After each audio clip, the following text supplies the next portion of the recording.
Welcome to Wednesday Night Live from the basement. Here's your hosts, Rob, Daryl, and Tim.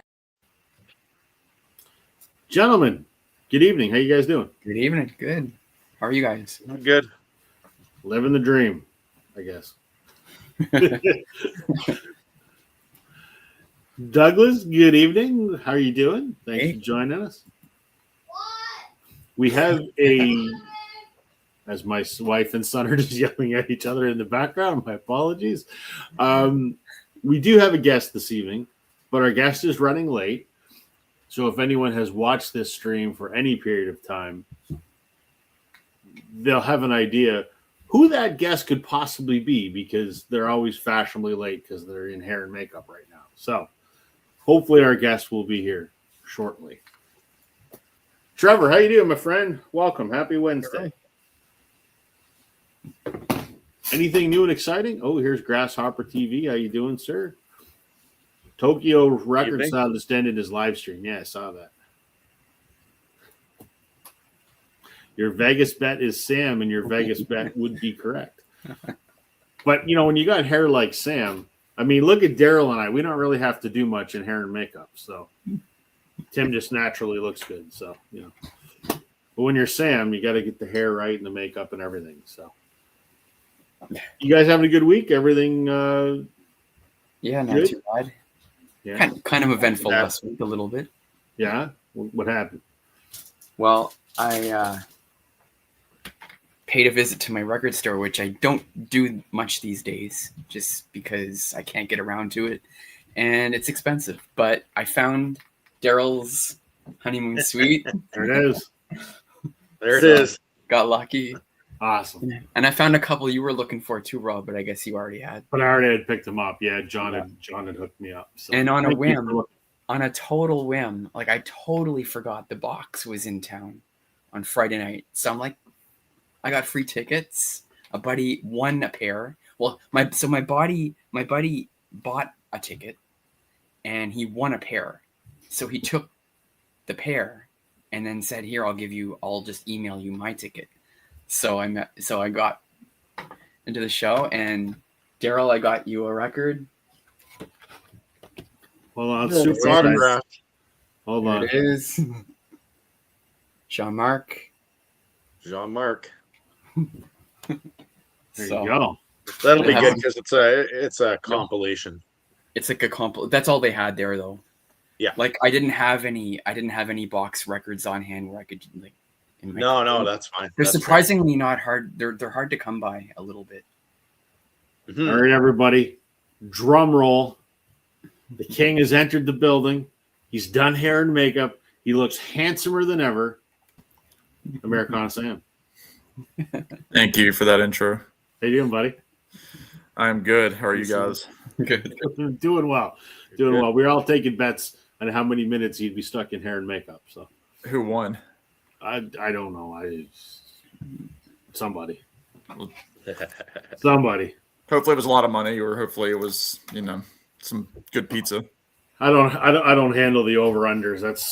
That's my administrative staff in the background. So you don't have a treasurer yet for Northern Revolutions? Northern Revolutions barely has me most of the time. Who am I kidding? No. That's a mom and pop business for you. It's not even that. So, Tim, Douglas wants to know: have you heard the Stranglers album "Dark Matters"? Best song. I've listened to the Stranglers, but I don't know. I was looking up. There was a band you mentioned last week, MIDI, Dark MIDI. Yeah. So I just started listening to them. So he keeps giving me homework to do. So you did your homework. Right. I'll take note of that album. So, but I do know the Stranglers, yes. Speaking of homework and extracurricular, Sam, how good were the Wallflowers? Oh, it was great. Yeah, it was. I'm going to see them in like 3 months. Oh, is it still the Bringing Down the Horse tour? It's probably the one. Like, did they just start the new leg now, or are they? The show that I saw, they had already done quite a few shows, I think, beforehand. Okay. I mean, if it's this year, they're probably still. I think it's doing it. still the same tour. Yeah. Because I saw them open for who were they? ZZ Top, Okay. like last year or whatever. Yeah. But this will be the first time I actually see them like at their Like headlining. like a full set. Yeah. No, it was good. For those that don't know, it was Jacob Dylan and the Wallflowers. They were doing their big album, Bringing Down the Horse, for its 30th, start to finish. And then they gave us all a bonus album by doing Long After Dark by Tom Petty and the Heartbreakers. And what was annoying, and I did a review about it, was there was, I'm sure this couple that came in, they were probably second row, and the venue is only, holds about 400 people. So it was awesome. Oh, wow. So I went with my mom, kind of like an early Mother's Day / early birthday thing for both of us. And, obviously, so he's going to do it start to finish. So the very first song is One Headlight, the big hit. Right. And I think this couple came in. I think they had been hanging out at the bar, or they just got stuck late. And they had a sign, and I'm pretty sure the sign said something about, play One Headlight, or something involving One Headlight. And he was kind of like, we already did that one. We already did it. And he's like, I don't know what you were doing, but we were playing it. And he did. I mean, he's a good sport with the audience. He did eventually take their sign, and he showed it to, and he was like, just so you all know, we're playing this album front to back.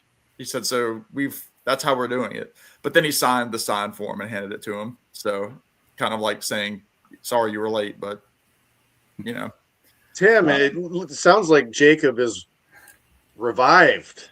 Maybe we'll see. We'll see. When Tim met him, he was an asshole. Yeah, he was. I heard you talking a little bit about that the other week. And the lady sitting in front of us, like when he was coming off the stage, she kind of ran and like he shook her hand and she said something like, she's like, I saw you all on the tour 30 years ago, and he was very appreciative of that. But no, I mean, it was great. The Tom Petty stuff, there's really nobody else out there that could do it as well. His guitar player that he has with him now has the Mike Campbell guitar tone. I mean, it's none of the original guys other than Jacob, but I mean, that's fine. Who cares? Is there a reason he champions Tom Petty songs so much, or is he just a big fan? Or he's a big fan. I mean, Mike Campbell played on Bringing Down the Horse on a song or two. I think maybe 6th Avenue Heartache, he might have played on that. But I mean, obviously his dad was in the Wilburys with Tom, and Jacob was a kid backstage during the Bob Dylan and Tom Petty and the Heartbreakers tour. And he talked about that, of like being behind the wings and seeing Tom Petty every night, So, I mean, he's like, pretty much a godson to Tom Petty. I mean, he's 56 now, which is crazy that he's that old. But, because you think of him as like the young guy, he's always Bob Dylan's son. But no, some of us are almost 50, and that's terrifying. Well, nobody looks it. But no, it was great, Rob. I wish you could see. I know Glenn looked at tickets and he's like, yeah, they were like $250, and he said, no, not a chance. Same here. Holy crap! I just went. That'll be a hard pass. So they're coming to Ottawa in September. So that's for a few more months out. But there's a brand new venue in Ottawa, brand spanking new, and they're opening it. They're the opening night. So that's pretty cool. But I just found out today, for us Canadian fans, the Odds? Yeah. Do you remember the Odds? Yeah. They're playing a show here the same night. I'm like, well, how am I going to swing that? Yeah. I mean, you can't pass the Wallflowers, but the Odds are pretty cool. When in September are they one headlight or heterosexual man? Which one do you want to go with? That's one headlight. All day long, one headlight. Yeah. When in September are they coming? No, heterosexual man. That's Pursuit of Happiness, isn't it? No, it's the Odds. What am I thinking? What am I thinking? Pursuit of Happiness is we're an adult now. Yeah. I'm an adult now. Okay. They're playing September. What is it? 20th or something? No. Yeah, heterosexual man is the Odds. Yeah. Okay. September 20 something. Just learned that they're playing the same night, so I'm like, well, how am I going to swing that? Oh well. I'm like that. I almost need to make a trip to Ottawa then. There you go. I could come for work, and then it's a work trip.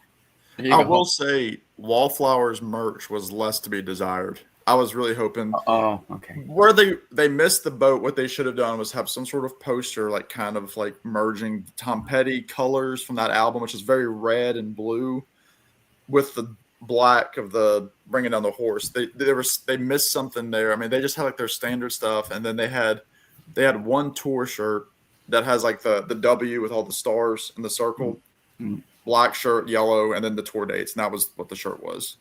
Yeah. So I think they missed the boat by not doing a 30th anniversary deluxe reissue of the album. yeah, There's got to be stuff in the vault, I would think. Yeah. or at least like a hi-fi version of it, coming, something like that. Honestly, it would be kind of cool if what they do is they put something out next year and do like a live version of this tour with it as like the bonus. The one thing that I don't understand we haven't seen from the Wallflowers that's never been reissued is Breach, second album, Yeah. or third album, or whatever, the one that came after Bringing Down the Horse. It's out there, but it's crazy expensive. Reissue the damn thing. I said maybe the only two things you can really buy are the newest one, Exit Wounds, and then this one, Bringing Down the Horse. Like everything else is out of print. Even on CD, Yeah. it's out of There you print. go, Rob. Rob, if you want to come see the Wallflowers, it's $66.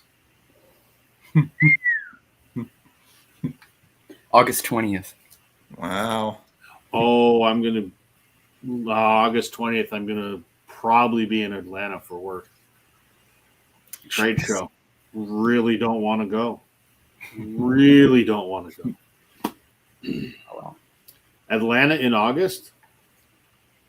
I've been there. I saw Jeff Lynne in August in Atlanta. It's called Hot Atlanta for a reason. Have you seen the Twigs yet, Sam? Yeah, we saw them on Saturday up in DC. Yeah, they're great. Yeah, it was the second time we saw them, and I told my wife after we finished, because one of their songs was our first dance at our wedding, so like they mean a lot to us as a, they're kind of like our band, the Lemon Twigs, and we saw them at the 930 Club, which is this famous venue in DC. Yep. I think I looked it up later. It was like voted by Rolling Stone as like a top 10 venue in the U.S. And it's funny, I'd never heard of it because I didn't grow up in that area, but yeah, no, I didn't know it. I've got a great bootleg of U2 playing there when just before they started. I don't know what the hell. Like it was a long time ago. Yeah. And, yeah. But no, it was a great rock show. I mean, their harmonies, just the four guys. I mean, it was just so good, man. It was so good. Yeah. Richard, he's a former DC resident. Obviously, the answer to this question from Sam is going to be a resounding yes. But yeah, Douglas, it's my favorite. It's my favorite box set that I have. I mean, it's like one of the few box sets that I listen to straight through, like it's an album, because the live set, the live disc is fantastic. The demos are so different, and there's so much. There's like 9 or 10 extra tracks that didn't make the record, so it's not like you're getting 30 versions of Wildflowers on the set, like a lot of these box sets that you get, where it's like, oh, another version of whatever. That's my complaint about those Beatles Super Deluxe, even though I own them. It's like, yeah, I don't need 11 versions of Eleanor Rigby. I like it, but why not, Rob? Yeah. Well, at least it's not Yesterday. I don't even need one version of Yesterday. So there you go. Yeah, Trevor's saying it's legendary in the punk scene. There you go. And Richard is saying I can see that. Yeah, because like Radiohead's played there. I know they're not hardcore, but like Smashing Pumpkins played there. My brother-in-law was showing. There's like this famous photo of like Brad Pitt when he was dating Jennifer Aniston, of like them up in the balcony, and there's like the shot of them watching Radiohead that apparently was pretty famous in the 90s. Wow. But very cool. No, it was great. It was great. Definitely want to go back. And what's cool about it, which I didn't realize, the stage itself is on a track. So if the venue doesn't fill up that much, they could push the stage forward to make it feel more full. Oh, that's cool. That's clever. Which is cool. Yeah. Yeah. Very cool. But anyway, Daryl, you just had a birthday, man. Happy birthday. Yeah. No, thanks. One of my classes found out it was my birthday. I was trying to just not tell anybody. And then they found out, and then they sang "Happy Birthday" to me. It was kind of funny. But I told them none of them get bonus marks though, because they never made me a cheesecake. Ooh, I love cheesecake. What's your preferred cheesecake? Raspberry is my favorite, but I'll go with strawberry too. I'm blueberry, but I don't know if I've ever had a raspberry cheesecake, but that would be good. I'd go with that. Love it. And I'm okay with like salted caramel too. My That's favorite good. version of a cheesecake is just taking a block of cheddar and cutting it in a triangle and just eating it. I love cheesecake.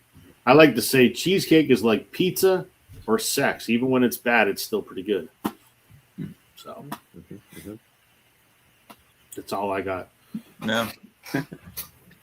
We're talking walk-up songs tonight, or hype songs, or like sporting inspired. I think this was Daryl's idea last week when we were chatting.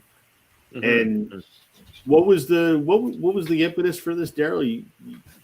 If I remember correctly, you're like, if I had this song, this would be my walk-up song. I think isn't that how? Yeah, that'll be coming up later because I don't wanna spoil the party here yet. So Okay, we won't. but yeah, do there is going to be a couple of albums I actually showed last week that my wife picked, but yeah, there's a song that I have that for whatever reason, every time I hear it, actually, there's a couple here that when I hear them, I'm like, man, if I was an athlete, a professional athlete, this would be like my warm-up song or like my walkout song if I was like a wrestler or something like that. So that's kind of how I approached it. And in fact, there's even one that's like maybe not a walkout song or anything like that, but you're sitting there reminiscing about the game that you just played and either what could have been or something like that. So that's kind of where I went.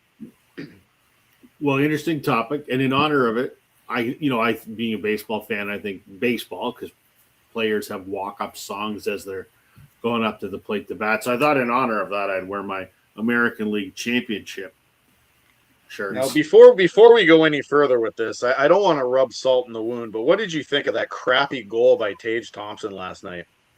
I don't really want to talk about it. That's for the highlight reel. Buffalo scored 2 of those this playoff now. I know it was. Oh man, like we're talking about the Sam's going. What the hell are you guys talking about? Montreal Canadiens and Buffalo Sabres, second round of the playoffs. My Habs, as we call them, because we don't call them the Canadiens. That's a long story. My Habs were up 2-1, and they were this close to winning Game 3, and it was just like one of those 1 in a million. The guy had a horseshoe up his ass goals. He literally like flicked it in. It bounced off the boards at a weird angle, and the goalie didn't see it. Deflected and it off. Bounced off the back of the goalie's pad. Yeah, it was weird. Like it wasn't. It was a goal you should be embarrassed that you scored. Yeah. And that was the deciding goal of the game. So now the series is tied 2-2, and we're going back to Buffalo. And then 15 minutes later, my goddamn Blue Jays lost in the 10th inning. Hope you didn't stay up. Yeah, they're hurt. They're hurting. Oh, they're 10 and a half games back of first place. They don't deserve to be called the champs right now because, man, they're playing like a bunch of little leaguers. It's just we're paying Vladdy $500 million, $500 million. Yeah. And he's hit 2 home runs. 2 home runs. Yeah. God. He's like a weatherman. He gets paid to screw up. No kidding. And my Leafs fired their third coach in the last 8 seasons with a $40+ million set of players. The Leafs are just cursed, and I don't know what it bad. is. They're cursed somehow. Bad. Well, at least they're not the Cleveland Guardians, I guess we would call them now. I guess. Is that what they're called? Yeah. I still call them the Cleveland Indians, but yeah. There's only one team longer without championships than the Leafs, and that's the Indians. Yeah. Just my Jays are just killing me. he's not still dominant. He's batting 3 whatever, but if you notice, most of his hits are when there's nobody on base. When we have runners in scoring position. Okay, last night he sack fly and scored the run, but generally, Vladdy's almost like a guaranteed flyout or double play man when there's someone in scoring position. He hasn't done shit. I'll put my money on Kaz Okamoto any day of the week. Enough about baseball. That was a digression. We're talking walk-up songs tonight, songs to get you pumped and excited. And there's no one that gets me more excited than Sam. So, Wow. you're welcome, buddy. I will. I'll tell the. No, I'm trying to think of something here. I can't even do it. Yeah, that's all good. Well, I didn't really know how to fully go about it because I'm like, there were a lot of songs that made me feel good, like just driving in the car. That kind of make you feel, fine. Wide open, that sort of thing. And then there's also, how you want to feel when you're hyping yourself up before, going to the plate and I'm not talking about the dinner plate, which sometimes, I get excited about that too. Yeah.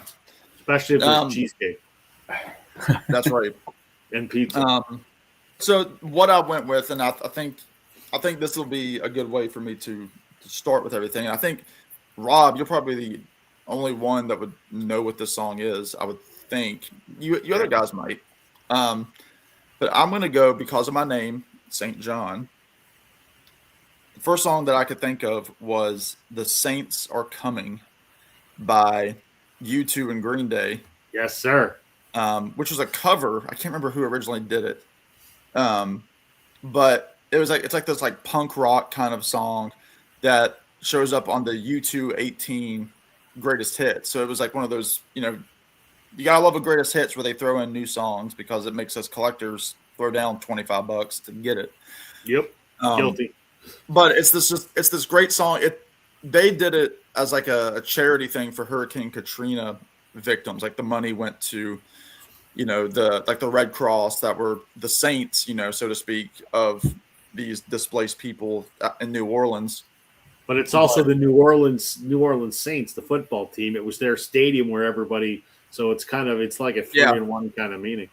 Yeah. So that song, it's funny. I thought of it because my sister always said that if my family ever had a reality show, that would be the theme song for the reality show, which I think is great. But it's just fast-paced song. It starts kind of mid-tempo, and then I guess it's both Trey Cool and Larry Mullins Jr. drumming, and it's just this like super punk rock, Green Day type drum roll and just killer guitars. It would be that song where like I would jump in right where that drum roll is kicking in, and that would get me hype. And it's the play on the name too, which is kind of fun. So that was one that I thought of, and it's not that well known, but it's a rocker.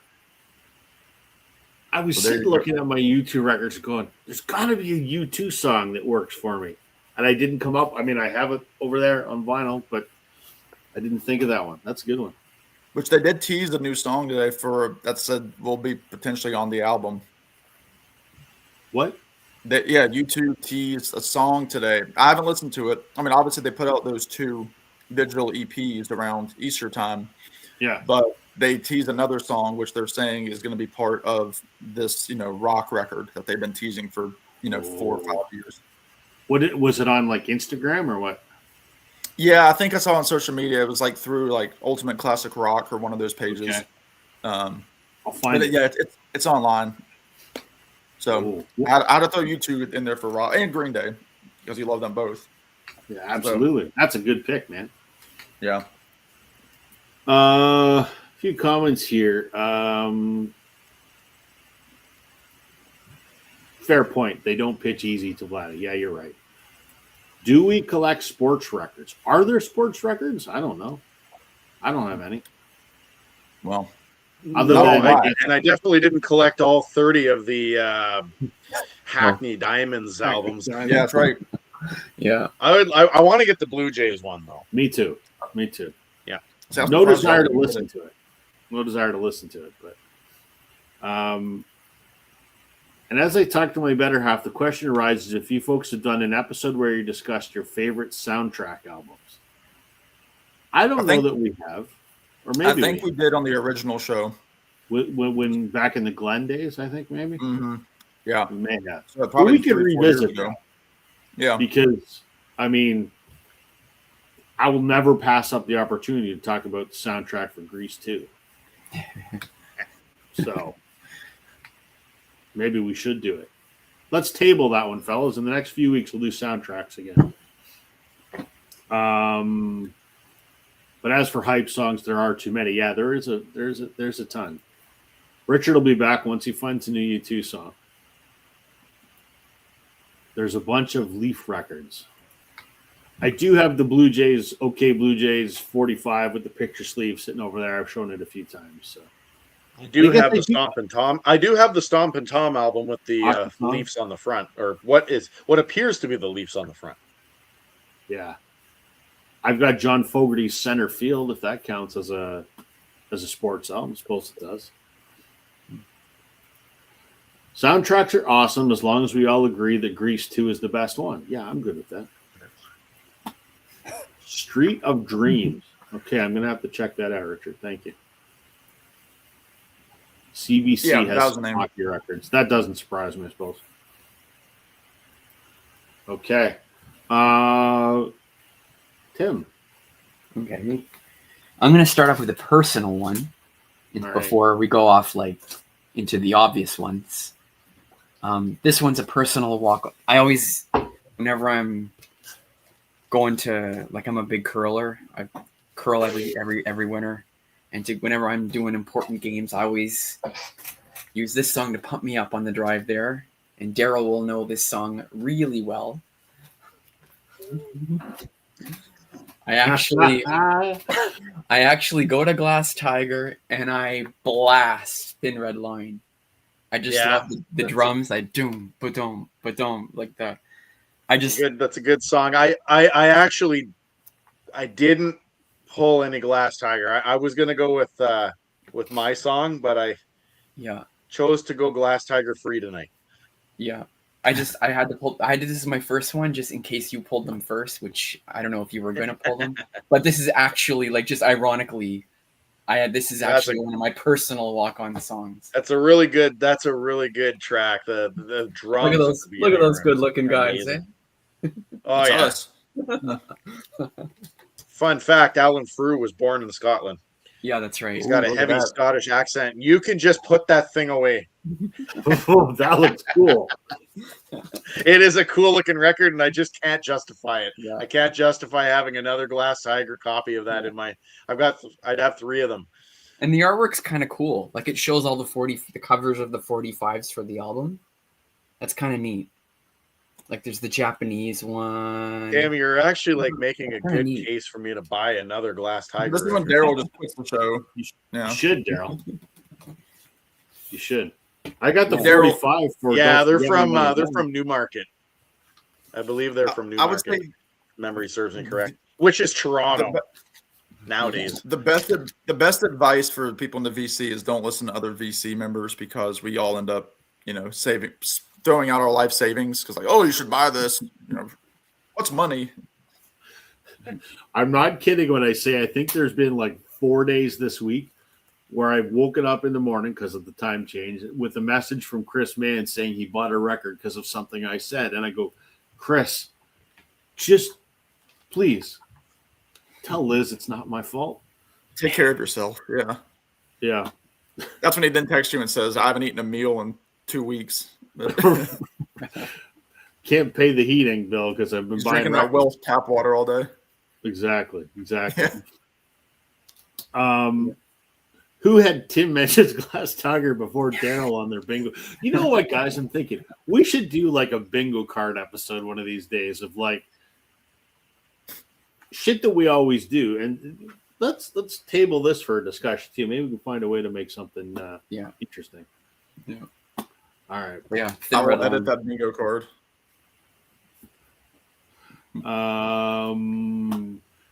Street of Dreams is also a song by The Damned on Phantasmagoria. Like Phantasmagoria, the video game. I used to play that back in the day. That was good. All right, Daryl.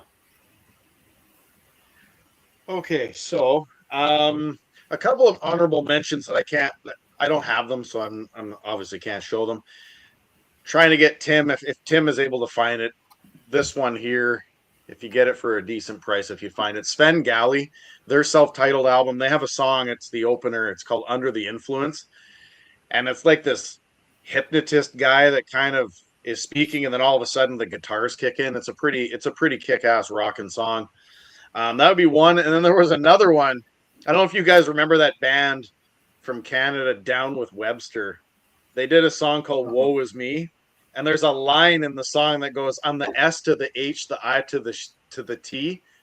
What you don't know, you just got to believe. If I was one of the arrogant arsehole athletes, that would be my walkout song. Mm-hmm. Woe Is Me by Down with Webster. But just that part, I'm the S to the H, the I to the T. Because I think it's hilarious. But if I were a professional hockey player, though, and it's Game 7 of the Stanley Cup Final, my walkout practice song is definitely For Whom the Bell Tolls, Metallica. Now, the funny thing about that is the two bells that are at the very beginning, a lot of like arenas and stuff, what they do is I always get confused. I think that they're going to play Metallica's For Whom the Bell Tolls, and I'm always disappointed when they end up playing AC/DC instead, because the intros sound almost the same with the bells. But I prefer For Whom the Bell Tolls. I think, like, Tim, you talk about the drums on Thin Red Line. I think the drums on this and the guitar are really good. The only thing I don't like is are the vocals. I think the vocals are crap. But the rocking guitars and the drums and the bells, that would be, to me, that's like Game 7, maybe not even the beginning of the game. Game 7, Stanley Cup Final going into overtime. That would be my so it begs the question: if you were playing in Game 7 of the Stanley Cup, which team are you playing for? Because it's certainly not the Leafs. Oh man, right now. I got to disappoint my buddy Rob here because I'd be playing for Buffalo. Oh, I got to have a bodyguard. I got to have Tage Thompson. I mean, the guy is 10 feet tall, so got to have him on my side. All right. So that's my first choice, Metallica. Again, I don't wear this hat because it's too tight. So it sits on top of, I've got a Darth Vader helmet over here. So it sits on top of my Darth Vader head. Okay. So one song instantly, when I went walk-up song, I went, this one particular song, I don't have the album it's on, so I'm just going to show another album by that band as a placeholder. There you go. Thunderstruck. Oh, yep. I mean, what I love, there's everything to love about that song, but I think it's great as a walk-up song because it's like it builds and it builds and it builds and it builds and then it kind of explodes and it's an adrenaline song and it's great. I mean, I guess you could argue you could use Hell's Bells too as a walk-up song or pump up yourself up song, which is on here, but I don't have Thunderstruck. I should have Thunderstruck. Thunderstruck would be the first one that I would pick for a hype song if I was playing for these guys in Game 7 of the World Series, which could actually happen, Daryl. Not this year, but it could happen. All right, Sam, back to you. Yeah, I mean, I've got a bunch here. I'm trying to think which one I want to talk about. I think another cool one for me, I mean, just because of the blistering guitar and just one of those songs that I think everybody wants to listen to regardless of, what you think about the artist or what the song is about. But my Canadian pick is I would choose Rockin' in the Free World by Mr. Neil Young, which, that's that early 90s Neil with like that obviously very grungy. He's obviously had that kind of element of the grunge. But yeah, just that guitar, that boom, boom, boom, boom, boom, boom, boom, boom, boom, boom. It's so good, and his voice is just blaring on it, and I could just imagine turning that thing up all the way. And then it's got this, it's got some undertones to it of the meaning behind it, and I just think it's just such a hype song. I've never seen Neil, but I can imagine seeing that live would just be incredible. I know Alex saw him sometime last year, and he said that was a great moment. But yeah, just one of those songs that always I got to turn up. Even the acoustic version that he did on the Unplugged album, that rocks, just because of how good of a guitar player Neil is, and he's kind of got that sloppy tone to his guitar, so it's just got that extra feeling of grit to it that I think is perfect for walking up to the plate. So yeah, I love that song. It's one that I've tried to play before live, but you can't do it like Neil. Uncle Neil does it the best. So that's my second one. That's a good one. Mm-hmm. I wish I had it on for it to show. I don't have anything to show tonight. I just didn't have time to gather anything, but that's the song. Yeah. Oh, good. Yeah, love it. Daryl, Douglas is saying, I listened to Ride the Lightning Remastered and watched the episode Mother from Fear the Walking Dead. Loved Fear the Walking Dead. I'm a huge Walking Dead fan.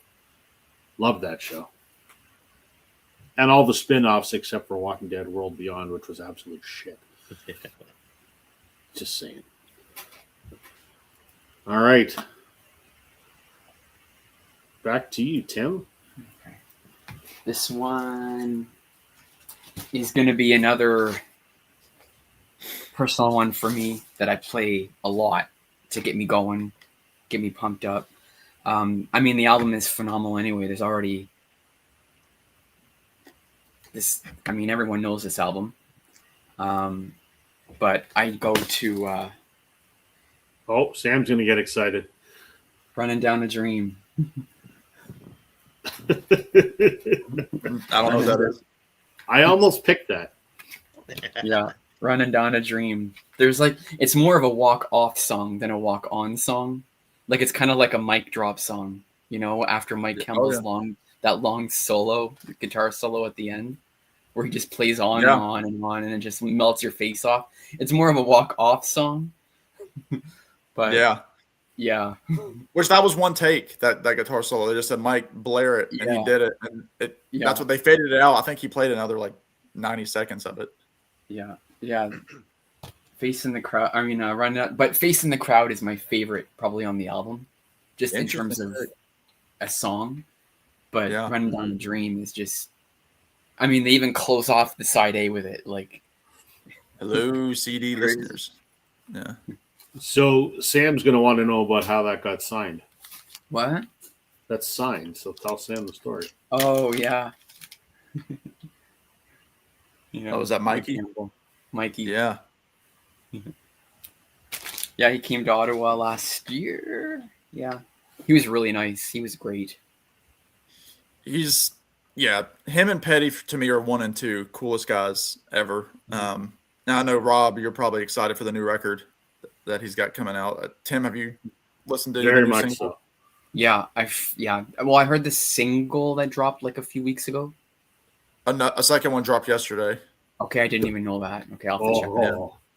I'll be all over that. So I got some U2 and some Mike Campbell to listen to after we're done tonight. Yeah. I'm telling you, my wallet is going to be hurting. That's awesome, Tim. That was on my list as well. And that was my senior year of high school, grade 12, if you will.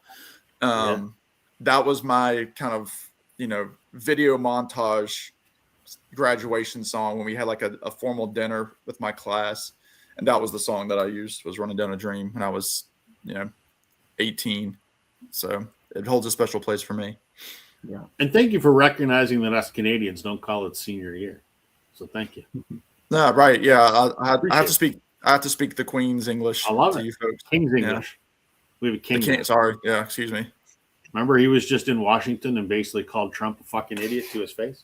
He was in Northern Virginia. He was like an hour and 20 minutes from us. He visited the national park, the Shenandoah National Park, and he did it was called Front Royal, Virginia, which is about an hour south of DC. So he went to a small town parade that they were having. And I was like, wow. Can you imagine? That's crazy. There was a photo, it was hilarious, of him in like the town gazebo, and they had the mayor and dignitaries.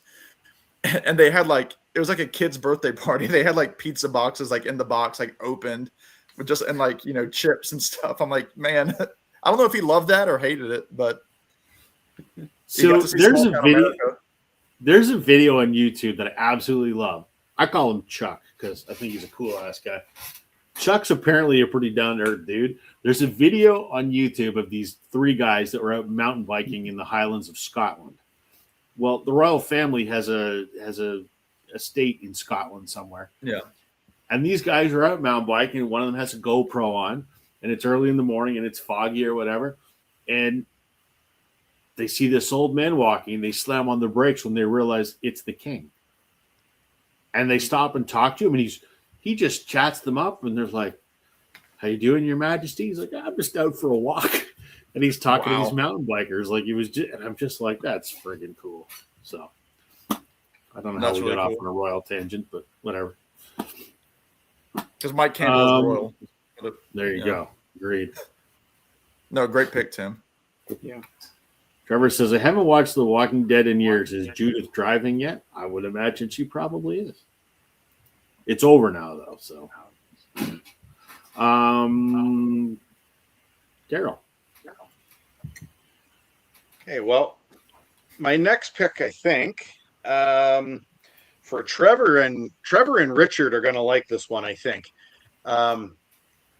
because there's all kinds of differing levels of industrial music and stuff like that. But this particular album, I'm actually gonna talk about 2 songs that are on this album because it depends on the sport that you want to mold or whatever it is. And one song on this album that I'm going to choose is actually about drugs and stuff like that. But it's the guitars and the driving drums and the sound that's in the background and stuff like that. So if I'm into like some kind of maybe a rough, tough sport and I'm just kind of wanting to pump myself up before the game, I'm going to go with the song Just One Fix by Ministry. But I'm also, if I'm a race car driver, I'm going to go with Jesus Built My Hot Rod because that's an amazing song with the sound of the hot rod at the beginning. It doesn't matter if you're a NASCAR driver, a hot rodder, an F1 racer, all that kind of stuff. I think those 2 songs, as heavy as they are pretty good pump up songs. I've never heard them at a sporting event. I've been to a few NHL games, OHL games, a few Jays games.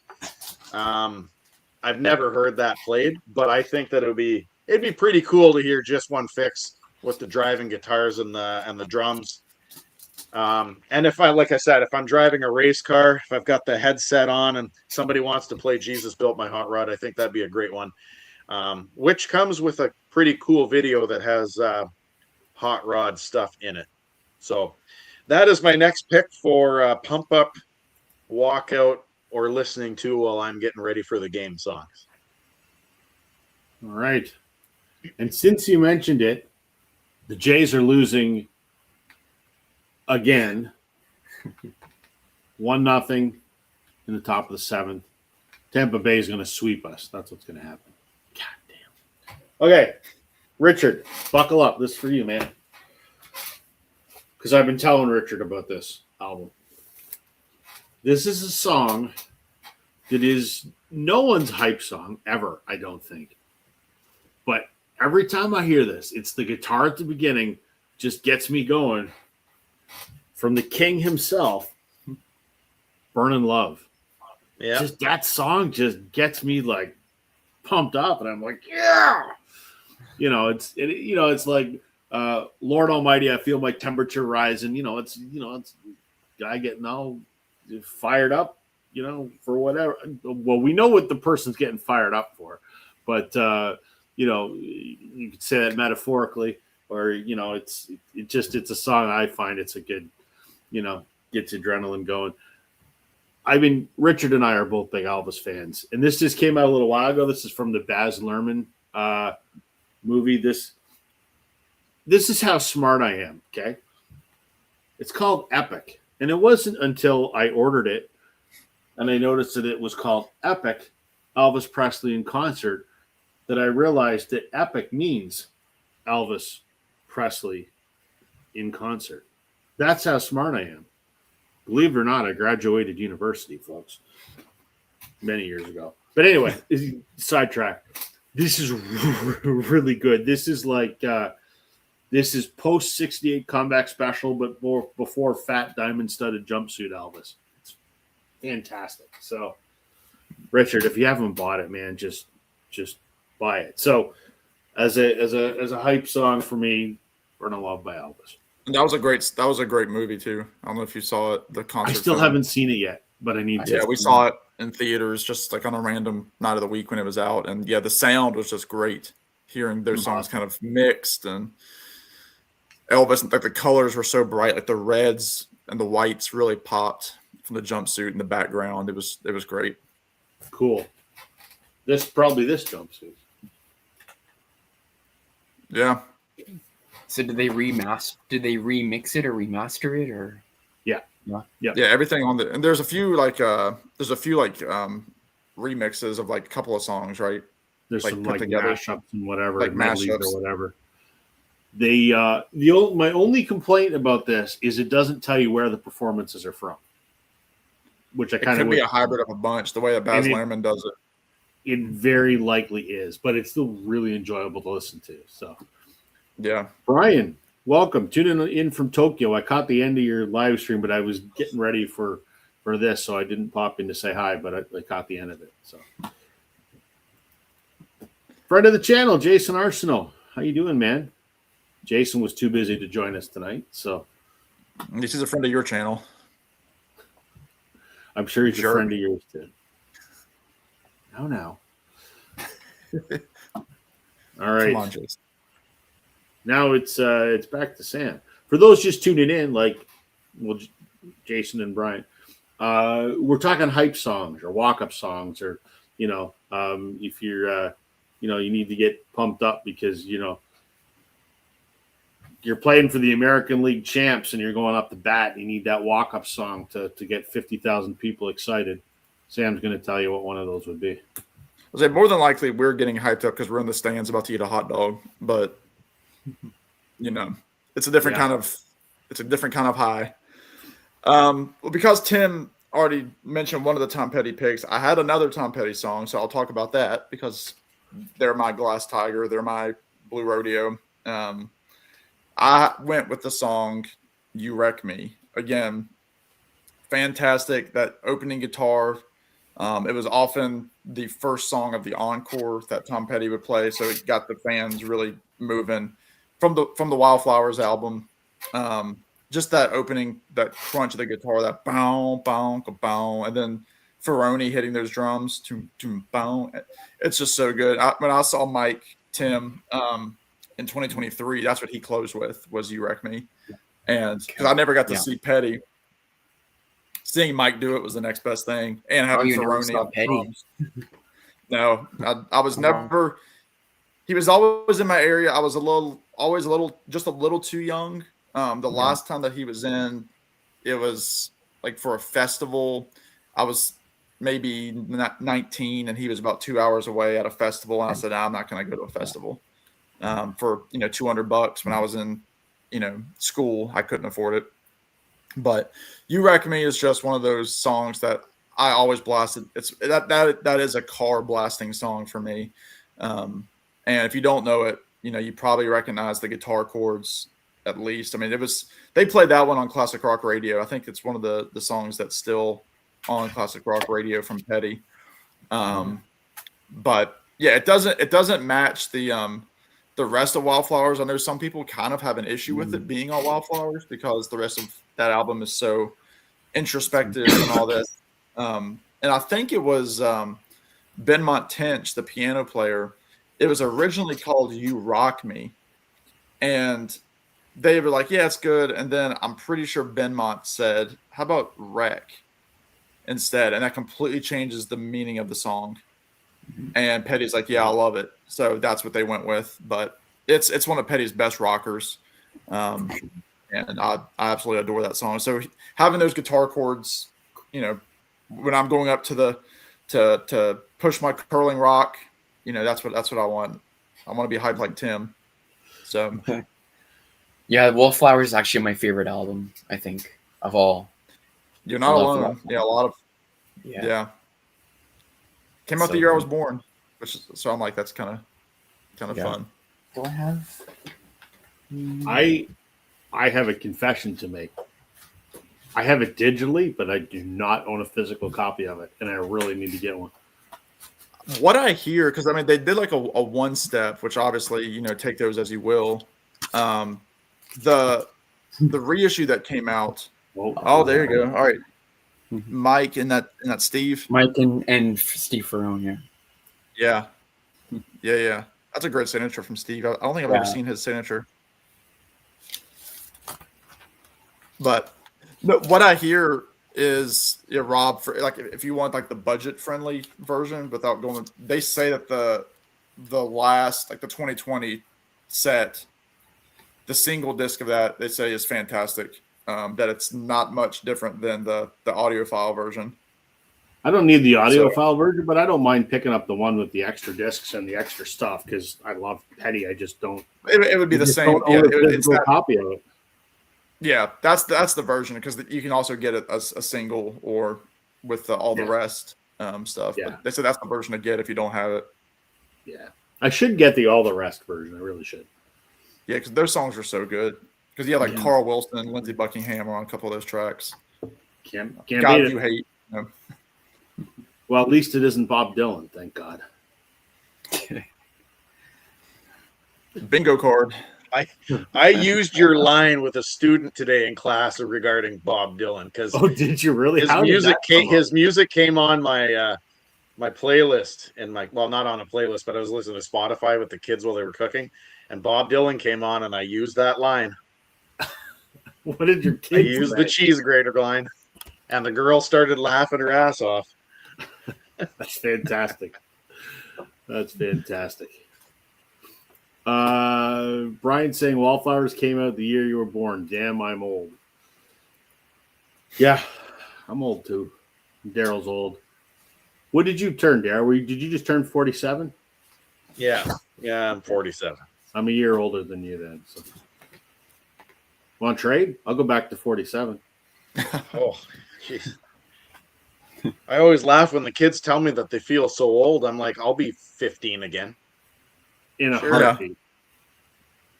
In a heartbeat. My kid is at that stage. You tell him to do something, and I don't want to. Being a kid sucks. I'm like, buddy, I will trade you in a heartbeat. You want to be a grown up and have all that stress and all that? No problem. I will go back to grade 4 in a heartbeat. No problem. No problem. All right. It is now Tim's turn, right? Am I on track still? Okay. Yeah, I just went. So this is kind of one. Say goodnight to my son, so I'll be right back.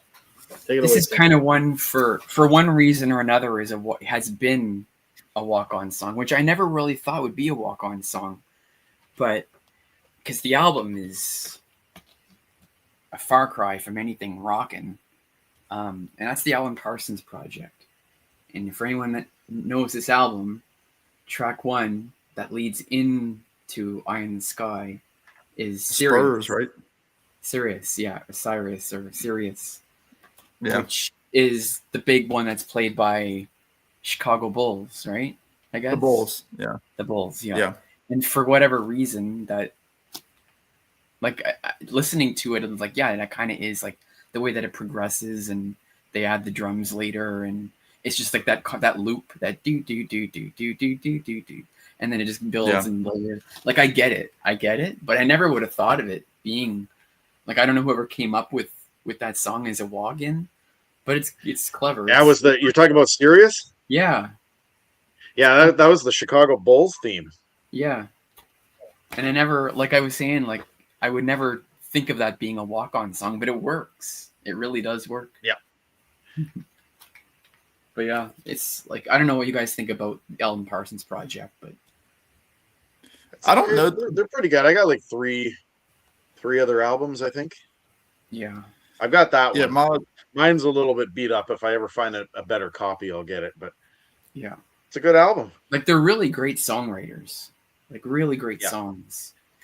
I think what I like about that whole Sirius situation is how it builds, and then it just like you wouldn't even know that Eye in the Sky and Transitions. Sirius are two different No, songs. It but just Eye in the Sky is such a beautiful song. Like the chord structures they're all inverted, and like it just works so well. Mhm. So well. No, the first time that I really like knew about the Alan Parsons Project was actually through the Zombies, who, you know, they're one of my favorite bands, and Colin Blunstone of the Zombies did some songs with Alan Parsons. Okay. I don't know which albums, but like the song As Far as I Can See, I think it was one.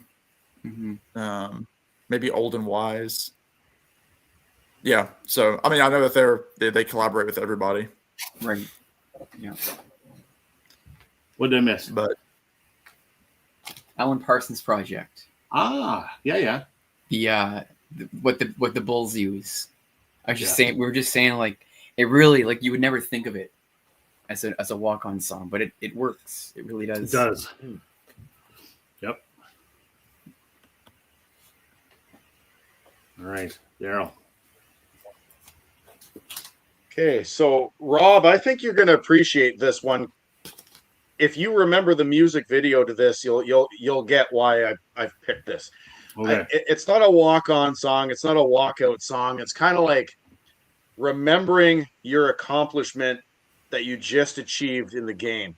Okay. Seems kind of weird that I'm showing Richard Marx, but he had a music video for the song "Take This Heart," in which he is a baseball player that is subbed in for the Chicago Cubs, and he's facing Dennis Eckersley of the Oakland Athletics, and he hits a home run over the wall while Ricky Henderson goes and tries to catch the ball. So yes, and while it's all going on, you know, he's at the end of the video, he realizes that he's just having a dream, reminiscing about this absolutely amazing home run that he had. So I couldn't pass up this episode without talking about Richard Marx, who let's face the facts. I mean, this is not a guy that you're going to be playing at a sporting event, but probably that not. music video was so when it came out was just so different and almost epic. Like I think myself, like as a teenager, a young kid watching that, I'm like, man, if that was me up there hitting that winning home run. And of course he's playing for the Chicago Cubs, who at the time hadn't won a World Series in 90 years or whatever it was. Yep. So yeah, no, I thought it was pretty cool. You get to see some of baseball's greats in the video because they all participated in it. So Take This Heart by Richard Marx, an unexpected appearance. I had forgotten all about that one until I'm like, I couldn't place it. And then when you said the video, I'm like, okay. Yeah. Richard is saying Rush, The Spirit of Radio would be a good song, especially the opening guitar riff. I'm so glad that Rush is back together, all that. It's fantastic. But there's a commercial on TV right now. Can't remember what it's for. I can't even remember what Rush song it is, but it plays like 400 times a day.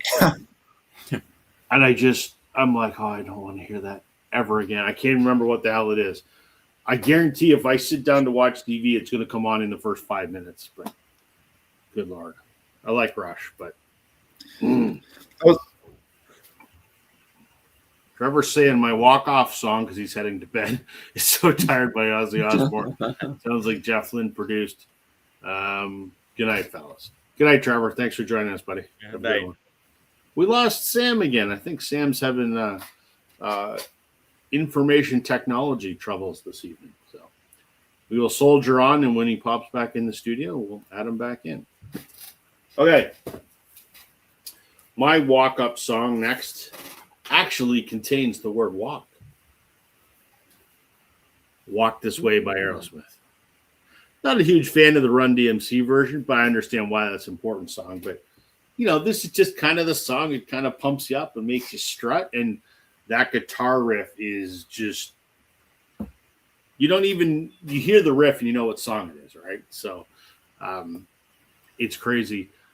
I remember reading a story that Steven Tyler wrote the song in the cab on the way to the studio.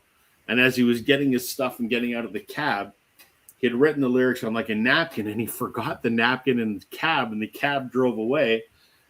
And when he got back into the studio, he had to try and had to rewrite the song from memory. So whether that's true or not, that's what I read. So, but yeah, Walk This Way by Aerosmith. Mm-hmm. It's a good song. Sorry, guys. I agree with you, Rob. I do agree with you. I prefer the not Run DMC version of it as well. Right. But I do agree with you that what it did for MTV, which was going to literally close down, pretty much got them back on the map. Yeah, resurrected Aerosmith's career for sure. Yeah. Because then we got like the second wave of Aerosmith, right? We got like the Permanent Vacation, Pump, Get a Grip Aerosmith that the purists say suck. It's too commercial. Whatever. That's the Aerosmith I grew up on and I love. So, But yeah, Walk This Way or Walk That Way, whatever you want. Okay. We're back to Sam because I had nothing intelligent to say about Walk This Way. I mean, that's, yeah. I think a lot of people, yeah, like you said, first heard of them because of that song. Yeah. That version. I'm going to do another song just to make Rob love me a little bit more. I'm going to go. Couldn't happen, man. Well, hold on to your cap. I love you there, like a buddy brother, boy. man. Hey. I'm going to go with Hello by Oasis. Ooh. As my walk-up song. Yeah. The opening song from With the Story Morning Glory. The first song on a lot of their concerts. Yeah, when I saw them last September, that's what they opened with, and it was fantastic.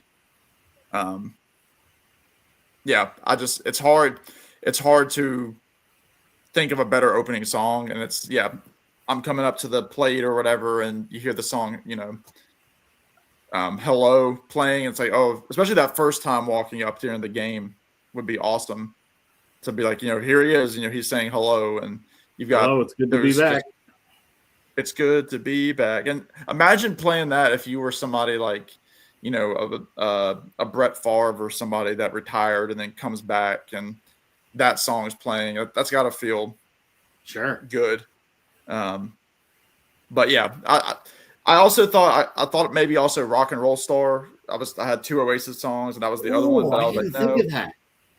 Yeah, both of them are just awesome, like opener songs. Yeah, it was hard to. Yeah, Hello again too. But yeah, I mean, that's one of my favorite Oasis songs. One of my favorite openings to any album. And I'm sure you agree with that, Rob. But yeah, just it's got that edge to it. It's got that snarkiness that Oasis do so well, and so I had to pick it. And you'd appreciate it more than I would, having been to the reunion tour. But I mean, what a way to open that reunion tour, right? Hello, it's good to be back. Like, I mean, God damn, and that must have been so cool for them to sing that, having been broken up for 15 years and said it would never, ever happen. And then they're back. So, well, especially hearing the harmony when Noel comes in on it too. Yeah, that's it was so good to hear that, and to hear the opening chords cutting into it with like all the feedback noise that they had before they come out. Yeah, there was nothing like it. With 60,000 people in attendance.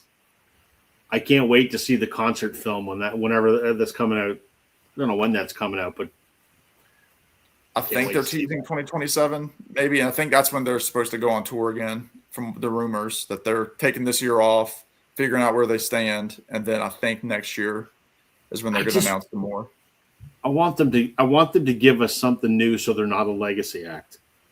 Give us an album would be wonderful. A live album would be okay. An EP would be great. Just give us something new. Yeah. Well, they'd be missing out on money at the merch stand if they didn't. Right? Like, I Yeah. love them, and I'm immensely thankful that they're back. There was something magical about what happened last year. But, there's some of those legacy acts. Like, I think about Aerosmith that toured for the better part Billy of 20 Joel. years without new music, and you're just Yeah. like, okay, great. Or, as much as I love Fleetwood Mac, it's like, okay, you've been playing Rumors now for... The Eagles.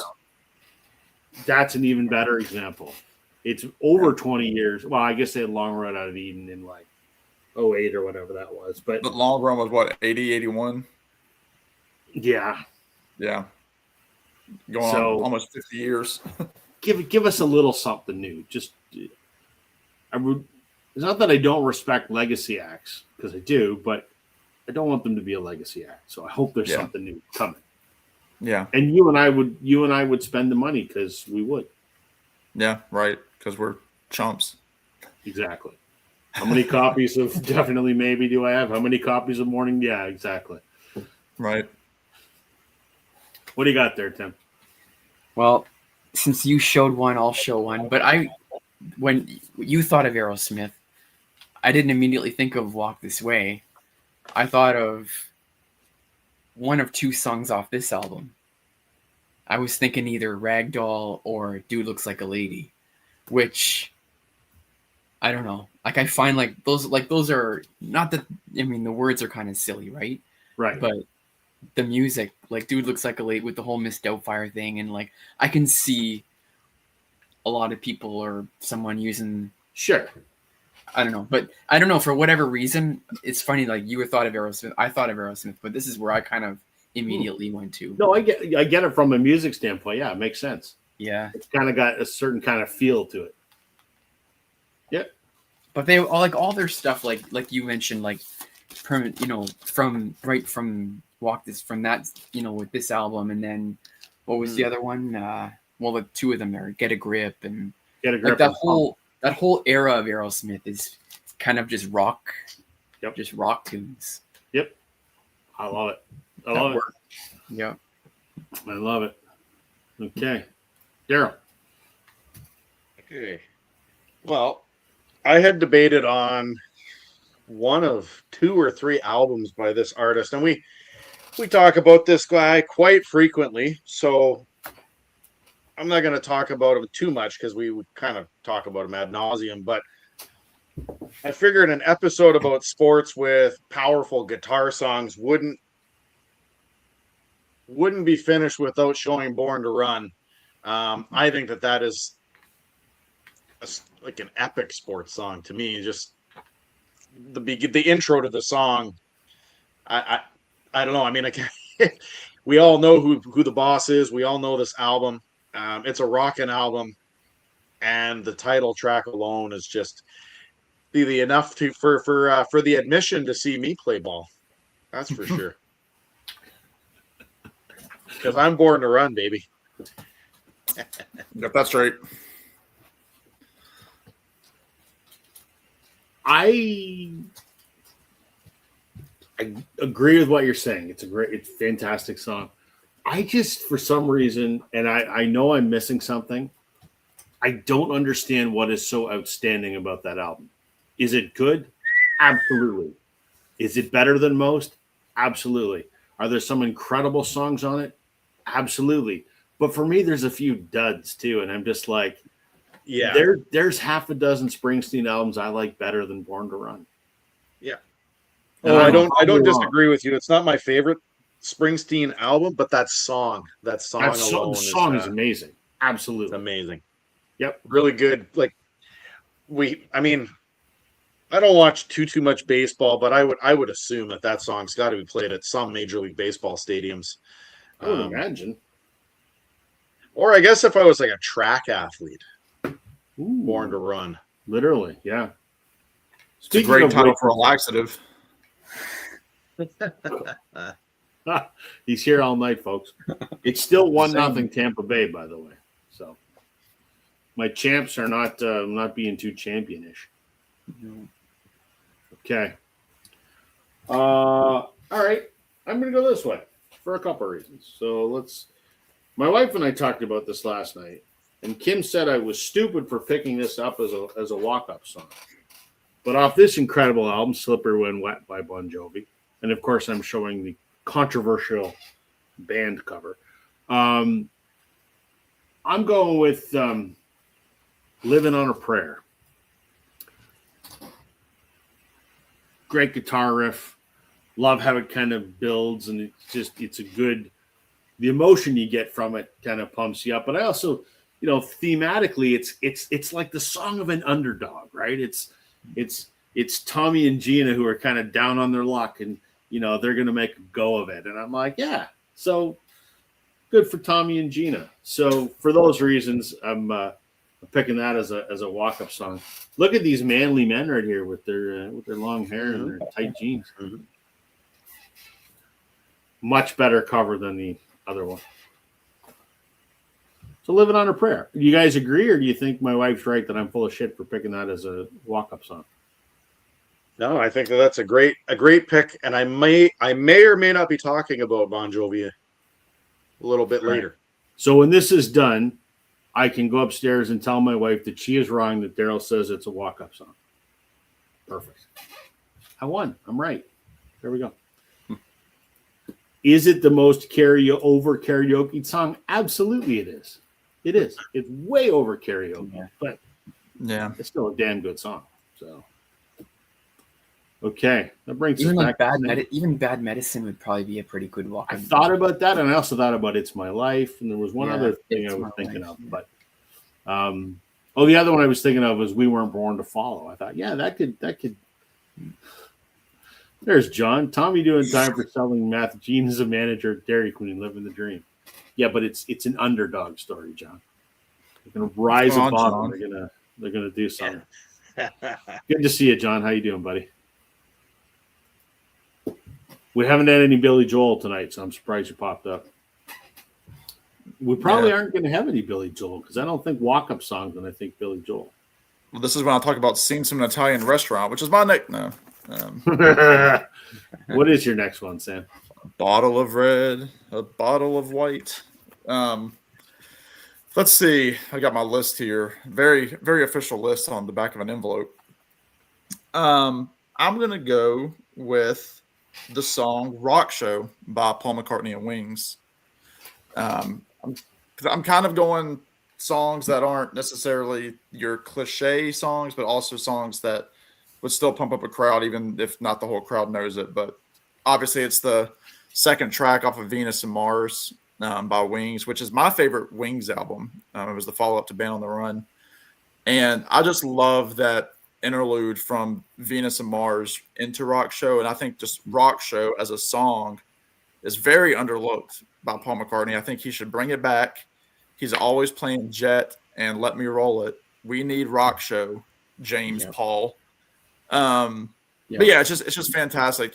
What's that man holding in his hand? It looks a lot like a guy I knew way back when. It's just that great song where he talks about all the concert venues, the Hollywood Bowl, Madison Square. But yeah, it's just that it's an anthem, stadium song. I mean, Wings Over America, that's what they were playing, and that song was the perfect opener for. Yeah, he'll open with a Beatles song, and then he kind of slides in Jet really early, But drop Jet and throw in Rock Show.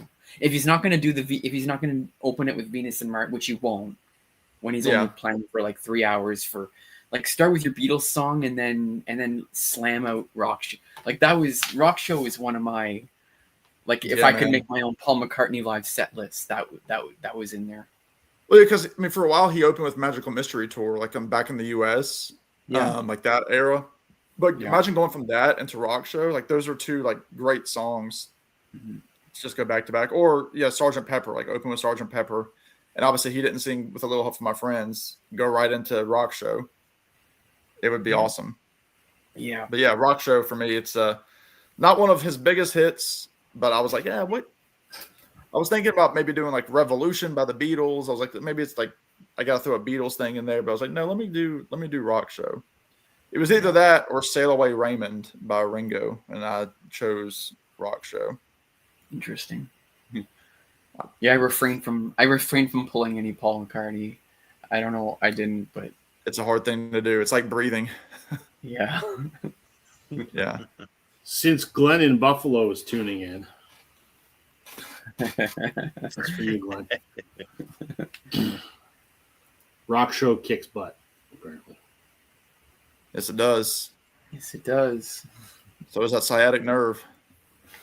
Put me in, coach. I'm ready to play. Look at me. I can be center field. I thought about pulling that because I've got it, but I didn't. All right. For those that care, it is bottom of the eighth. There's one out. The Jays have runners on first and second, and we probably won't score any of them. So there you go. Okay. And I totally forgot it was Sam's turn, right? So now it's Tim's turn. Yeah, so it's right? Tim. Okay. Yep. Here we go. So here's probably another walk-off song instead of walk-on song. Another mic drop, I guess. I mean, this song, the whole song, I wouldn't say is it doesn't like get you going. It doesn't really go anywhere. It's very mellow until the last like 2.5 minutes or 2 minutes to Comfortably Numb, where I find that once you get to that guitar solo in Comfortably Numb, it's game over. You can't shut it off, Yeah. and it just you turn it up. You turn it up real loud, and yeah, it's I don't know, Comfortably Numb. And most people's Pink Floyd records are autographed, of course. Not everybody's, no. It always amazes me, Tim, every week. I know you've shown it before, but I'm still amazed. Yeah. Well, I don't know. Did I maybe? Yeah, I've shown Dark Side of the Moon, but this, yeah, The Wall, yeah. And actually, do I have? This might not be the copy. I have a second copy. I had Bob Ezrin sign it, but he signed the inside of the gatefold. Ah, He wrote "All in All," Bob Ezrin, which is kind of cool. that's cool. But yeah, Comfortably Numb. I mean, it's not one you got. It takes a while to get into, but once you get into it, it's kind of like game over. Yeah. Can't dispute that. Yeah. Richard is saying, I wish the Rockies would use Sammy Hagar's There's Only One Way to Rock, royalties would probably cost the entire season's budget. Well, I can't knock your Rockies because my Jays suck almost as bad right now. So, but we did just tie the game, so there We go. did. It's 1-1. Runners on first and second, 2 out. Okay. We'll see. Yeah. All right, Daryl. 1-1, I guess, is better than 1-0, eh? Well, that's true. Speaking of sports, my son just came home and he told me that his team got destroyed today at soccer. So, Uh-oh. yeah, it's their first loss of the season. He needed a walk-up song. He apparently got hurt. He hurt his ankle, so he almost wasn't walking anywhere tonight, I guess. He needed a limp off song. Then. He needed a limp off song, yeah. Yeah. There you go. So this next pick I have is, I'd almost call this a cheat in a way, but the reason I'm going to show it is to honor one of the actors who passed away today, but it's from a 1980s cult classic martial arts film, and I think that most of the montage songs that are in this movie are cheesy but really good. So I'm going to go with Kumite, Fight to Survive, Oh my god. from the Bloodsport soundtrack, which is absolutely amazing. But yes, the actor, I'm running a blank on his name right now, but he played Ray Jackson. He died this morning, so Oh, no. or sometime today. So 71 years old or something like that. But yeah, it's a great. Well, I think it's a great film, and this is kind of me and Declan's 1 year. We watch this once a year with each other. So yeah, and of course Julie got this for me for Christmas. But yeah, it's got Fight to Survive. It's got the Morning After song. It's got Kumite. It's got all the the montages that are on it. So if I was a martial artist, I would listen to Fight to Survive, because that's a pretty it's a pretty pump up song, I think. 2 comments. That's a good soundtrack, but you know what the best soundtrack is? Grease 2. These two. Grease 2. Point number 2. It's now bases loaded with 2 outs. And point number 3, you mentioned the word survive, and I thought, I wonder if anyone's going to show Eye of the Tiger by Survivor. I've never seen that anywhere on vinyl. That would be a phenomenal walk-up song. Maybe we'll see it. Maybe we won't. Stay tuned, I guess. Okay. My turn. Yeah. Okay. This is the least walk-up song I think we're going to show tonight. But there's logic behind this. Fleetwood Mac, Tusk. The song Tusk. Just for the drums. If you watch The Dance, which was the Fleetwood Mac reunion in 97 or whatever, they have the USC marching band come out. And I think they even, they're on the album as well.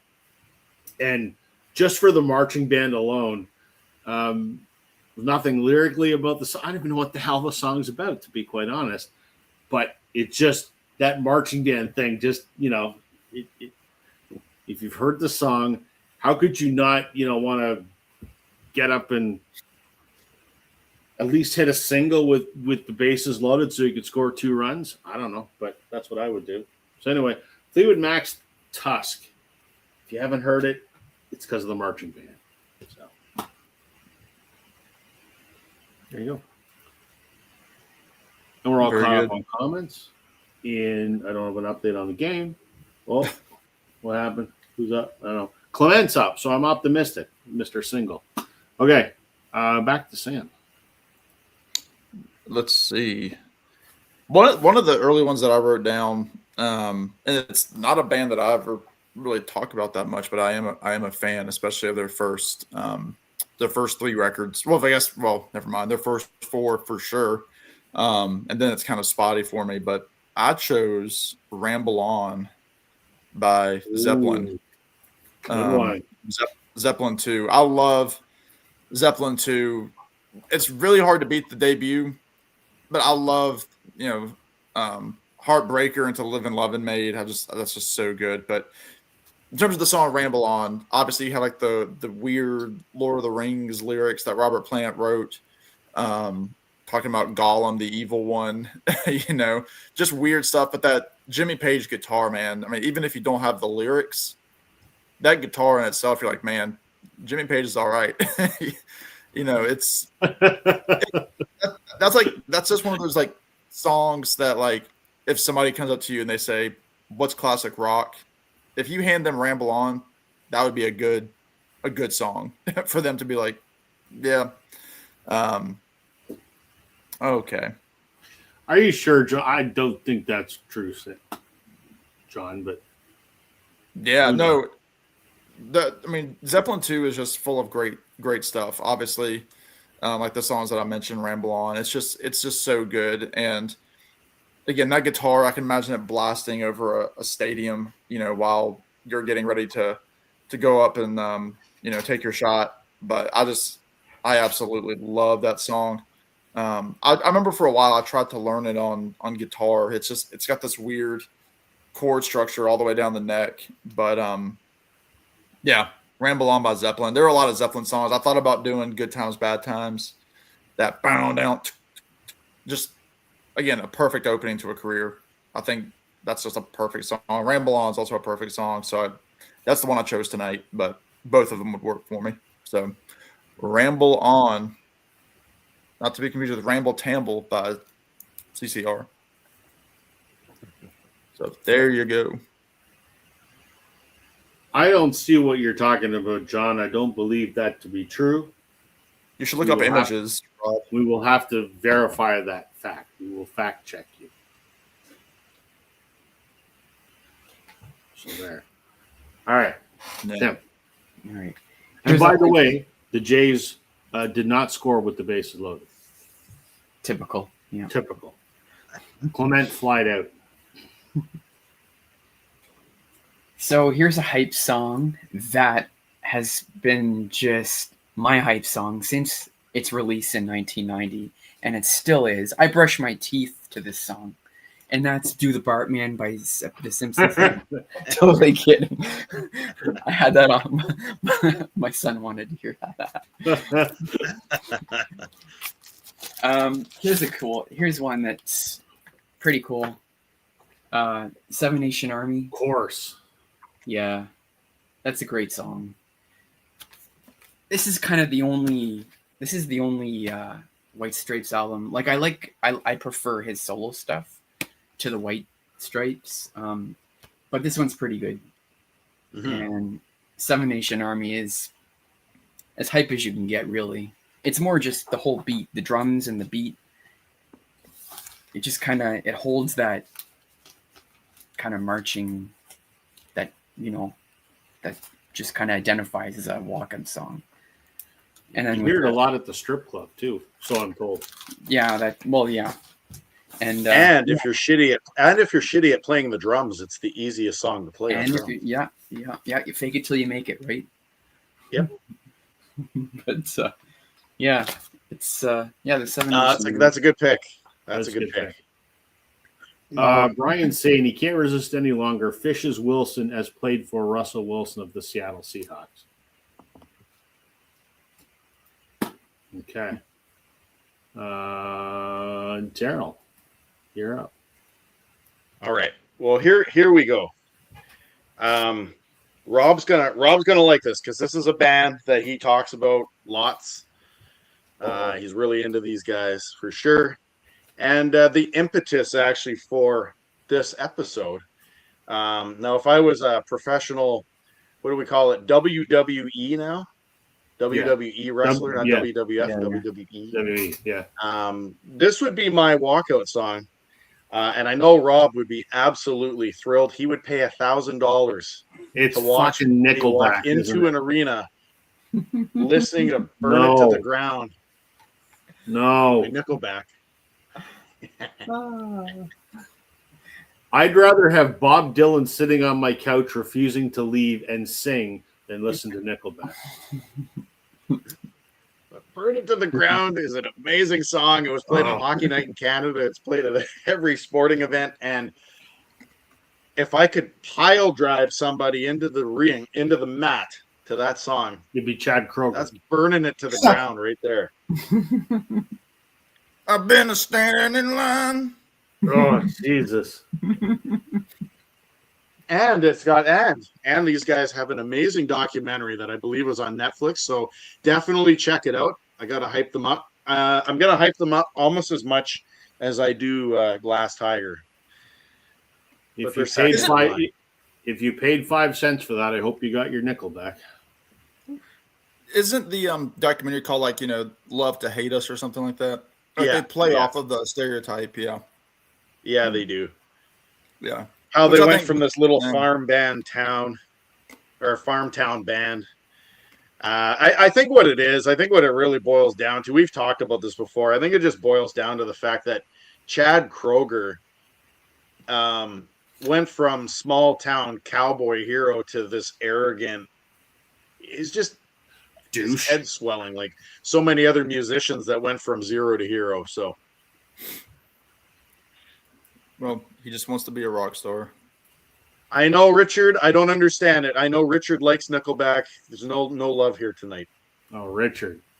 I just lost a little bit of respect for you, Richard. Good thing you're my friend. I still love you, man. I thought about this one. I prefer Cashmere to Ramble. I thought about Cashmere. I don't have it, so but both. It's great ones. It's Cashmere. I just hear so much, so I'm just like, yeah. But yeah, it's great. Okay. I got to show this on the greatest hits. So when Chris Mann watches this tomorrow, he'll be happy. That's right. We got to do some Queen. And if we're going to talk a walk-up song by Queen, we're going to do We Will Rock You. Ooh, yeah. Right? I didn't even think about that. That's, yeah. I mean, you don't even need an instrument for that song. You can stamp your foot and clap your hands, and you pretty much have We Will Rock You, or you will have We Will Rock You just down pat. I mean, there you go. Yeah, 2 And feet, then when you 2 win, hands. you play We Are the Champions. Ooh, yep. So there you go. I guess if you win, you could also play another one, Bites the Dust, I suppose. But instantly, and after I thought of Thunderstruck, I'm like, We Will Rock You. So I'm going to do. I know my mom's high school used to play Another One Bites the Dust every time they won a sporting event. I'm going to do a twofer because these songs are kind of the notion is similar. So I know everyone on this channel is a big Bryan Adams fan. There's a song in this album called "We're Gonna Win," and it's the same kind of, it's not. I'm not saying it's as good as We Will Rock You, because it is absolutely not. But it's the same kind of, we're gonna win. Don't want to be a loser. Gonna win. It's a fast up tempo. There's drums and big guitars and whatever. So, of 18 Till I Die, similar to We Will Rock You, there's We're Gonna Win, which comes right after the song I Want to Be Your Underwear, just in case anyone wanted to know that.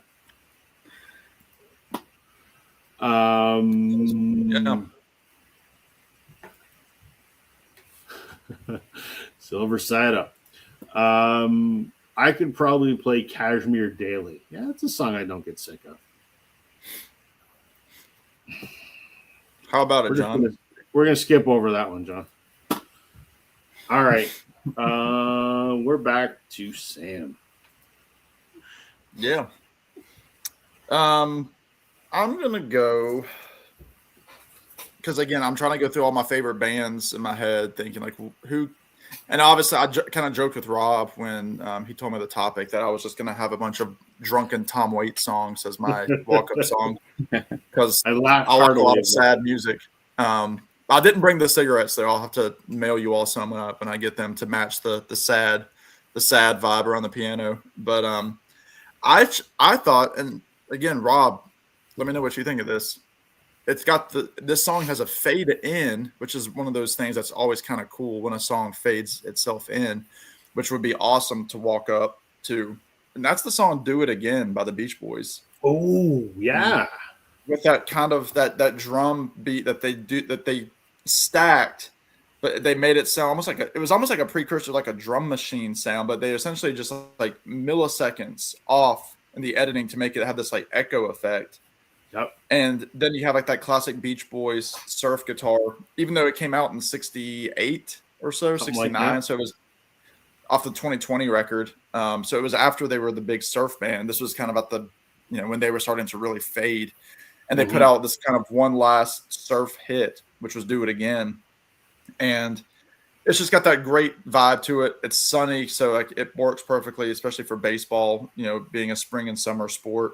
It would get the crowd clapping because it's got that drum, and again the guitar is just like classic clean surf guitar. And I mean it just sounds like outside. It sounds like summertime. It sounds like warm weather. And I think that would be cool. Plus, again, the drum adds that level of, it's kind of like there is a hype to it, even though the Beach Boys were never ones to, melt your face. That song, you can turn those drums really high up and it sounds fantastic. So "Do It Again" by the Beach Boys. And they used that on the 50th anniversary reunion tour. They used that as the walk-up song.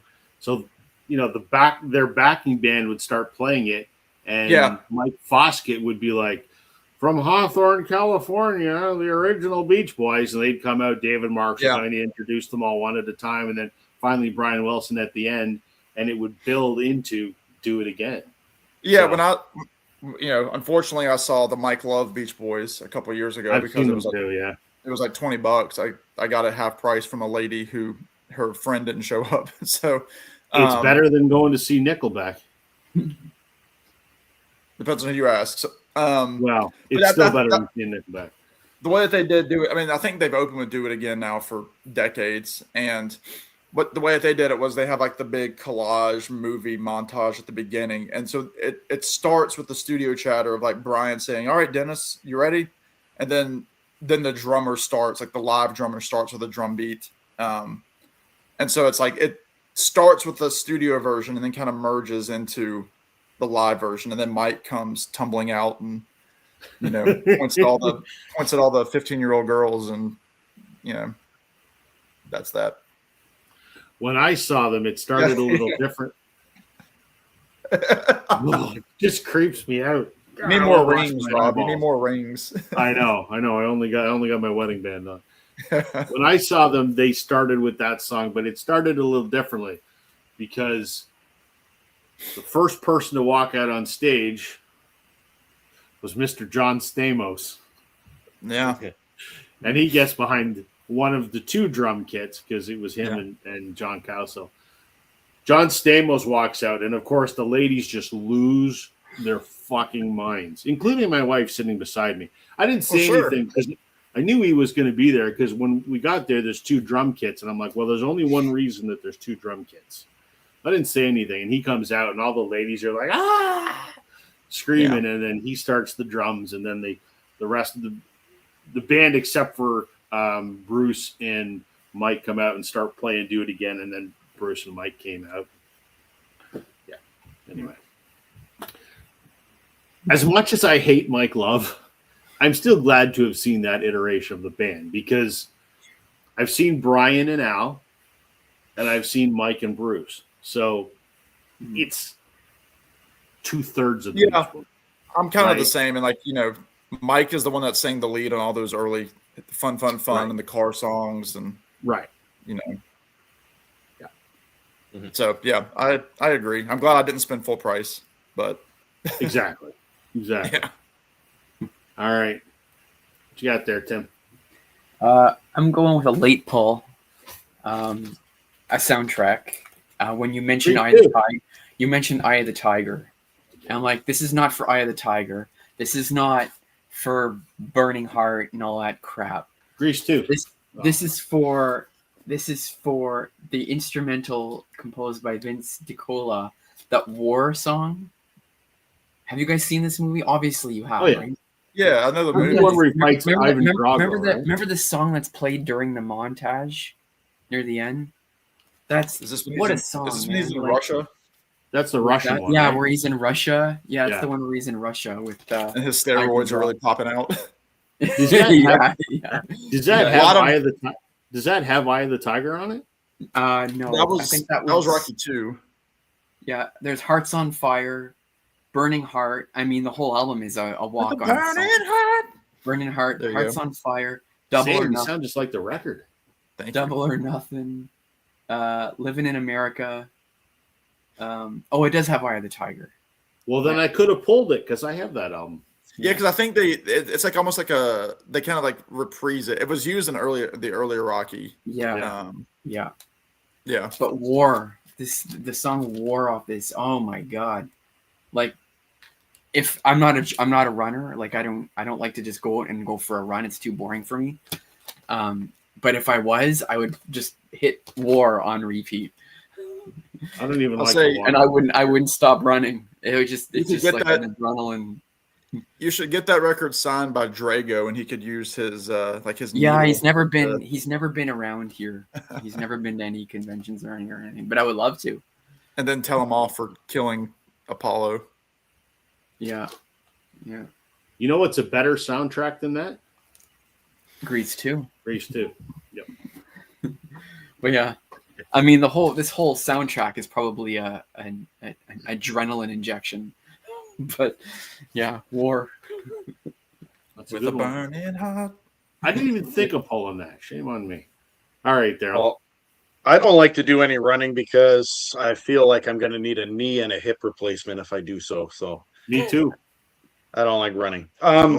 Now because it was just right here, and I know Rob wants to see this because he's been talking about this the entire time. Rob wants to see this. So I'm just going to show it. There you go. Nice. There we go. That's There's the eye fantastic. of the tiger. I didn't have it pulled, but that's a good pull. So Rob, you talked about Bryan Adams in your last pick. Well, I'm going to show a little Bryan Adams as well. How about the Waking Up the Neighbors album, which my wife picked out for me last week? And I'm going to go with Everything I Do It For You. No, I'm just kidding. No, you're kidding. I'm just kidding. I'm going to go with There Will Never Be Another Tonight. Ooh. I think that's a great. I know it has nothing to do with sports. It's kind of like that one Burning in Love song you did by Elvis Presley. Right. But I don't know. It's like one of those things where once again you're sitting there with your buddies after the game that you just won, having some beers, and that's it. That's the championship. You've retired. You're done. Can't Stop This Thing We Started would have been my choice. That's why I pulled this record. Wow. Funny. So I'll let Rob talk about that one because I'm going with There Will Never Be Another Tonight. That's my I guess it would be a walk out of your career song. I guess maybe like you're literally retiring. That's my thoughts on it. That you know that there's never going to be a championship again, and that's the best time, the best game you've ever had. There's never going to be another tonight. Kind of sounds like after the Jays lost the World Series last year. That's as good as it's going to get. Ooh. But we are the American League champs, so there you go. Even though we're not playing like it, it's still tied 1-1. I'm not going to talk about this album because you showed it, but I was going to say Can't Stop This Thing We Started. The other song on that album that also really pumps me up is Your Mama Gonna Miss You? Not because of the lyrics or anything, but just the beat and the guitar and everything. I just like that song. All right, I'm going to pull this out because this was mentioned earlier in the comments a little while back, and Brian, I really like you, but there will be no Dodger talk on this channel. Still too soon. Too soon. It's too soon. It's too soon. Someone mentioned this somewhere further up the comments, and I apologize if I can't remember who it was and I can't see where it was in the list. Well, we got to show some Bachman Turner Overdrive. And obviously, I mean, the one that I thought of first of all was You Ain't Seen Nothing Yet. Right? But then I'm like, no, stupid. Taking Care of Business. Either one of those could be great sort of walk-up songs, hype songs, whatever, because, you know, you're going to take care of business, and then once you're about to kick their ass, you ain't seen nothing yet. Great songs. Yeah. BTO. It's the only BTO I've got, but frankly, it's the only BTO you need. Another greatest hits for Chris Mann, who's going to watch this later on. Okay. We are coming up to quarter two. We'll do another round or two here. So, Sam. I was listening today I go through spells of wanting to listen to the Grateful Dead, and people can love them or hate them. They're kind of one of those polarizing bands, and they were for me for a while. But for me, a song that just makes me feel good, and I know was a really big song. It was a song that was often quoted, especially during COVID, as just like a hopeful song. Was "Touch of Grey," which was like their one, hit in the 80s. There was a big video for it where they were like skeleton puppets, if you remember that. But that whole line of, I will get by, I will survive. That would be a great song, even if you're like coming down from like an underdog situation and you play that song. I just think that would again rally a team, and it's got that just kind of again smooth kind of guitar, just laid back, again, summery, sitting outside, grilling or barbecuing, as most of the world says. Here in the South, we say grilling. But yeah, I think Touch of Grey, again, it gets a lot of hate, especially from Deadheads, because they say, oh, that's when the Dead, sold out. That's when they went commercial, blah, blah, blah. It sounds like a lot of other Grateful Dead songs before that. I mean, if you listen to their song Bertha from the 70s, it sounds a lot like that. So it just sounds like the Grateful Dead. It just happened to be the song that clicked, and they had a cool video for it, and then they became stadium rockers. But yeah, I just think it's a positive song. It's again a very breezy kind of song, and I've always loved that tune. It's a constant earworm for me, and yeah, just having that opening guitar chord and then that chorus of I will get by, I will survive. I just think that's great. So Touch of Grey for me from the Dead. That is an amazing choice, Sam. That is, yeah, no, that's a good one. Yeah, no, it's I never even would have thought to pick that one, but that's a good choice. Yeah. And now it's gonna be stuck in your head, and you'll have to listen. Yeah, I think it's the only song by the Grateful Dead. Like my dad was a big music buff and stuff like that, and I think it's the only Grateful Dead song my dad actually knew. Oh yeah, that's funny. I mean, that's the one that they play on the radio. I mean, that's the Grateful Dead were not a hits band, and they were free to admit that. No. But had some great tunes. I'll never forget the video because the first time I saw it, I'm like, "What the hell is this?" And then I'm like, "This is a good song." Yeah, it's a good song. Yeah. Okay, Tim. Here I'll go with the more. This will be kind of an obvious one, just a very kind of vanilla pull. But I mean, this whole album is not the whole album. This whole album, it gets a bad rap these days. The band gets a bad rap these days. But what a great album for the time. And it's got some banging walk-up hype songs, 3 in particular. And that's off Appetite for Destruction. Yes. Right? You got Welcome to the Jungle. You got Paradise City, Mr. Brownstone. Not so much Sweet Child of Mine is a walk-on song. But those 3, I mean, half this album are walk-on songs. And yeah, it's I don't know. I don't listen to it as much as I used to. I used to love this album. I kind of grew out of it a little bit, but I still love it. It's great. And I play it for some energetic tunes once in a while. And what a shock it's signed. I mean, good call. I think the thing for me, it's kind of like what you were saying. You almost grew out of that. If there's one song that I could care less if I ever heard ever again is Welcome to the Jungle. I think I used to like it, but it was so overplayed. I can't get into it anymore. Yeah. But it's a great album. Yeah. Yeah, it was if of all my collection, this album in particular would have been the most time I put in to get any sort of autograph on it. Like, and it took years. Like, I got him in 2000. I got him in 2014, and then him like 10 years ago. Like, and the time it took to get, and it's not even still complete. Like, it's only got 3 of them. You gotta get that Buckethead signature. What's that? So I gotta get that Buckethead signature. Oh, I have Buckethead, but on his own record, which I guess is hard to find. I heard there was a very, very short time where you could buy vinyl off his website. Like, this is years ago, like pre-COVID, and he was selling them signed. I would show up with a KFC chicken leg and say, "Did it come with the chicken?" It's the crime scene one where he's like, it's a chalk outline of him on the ground.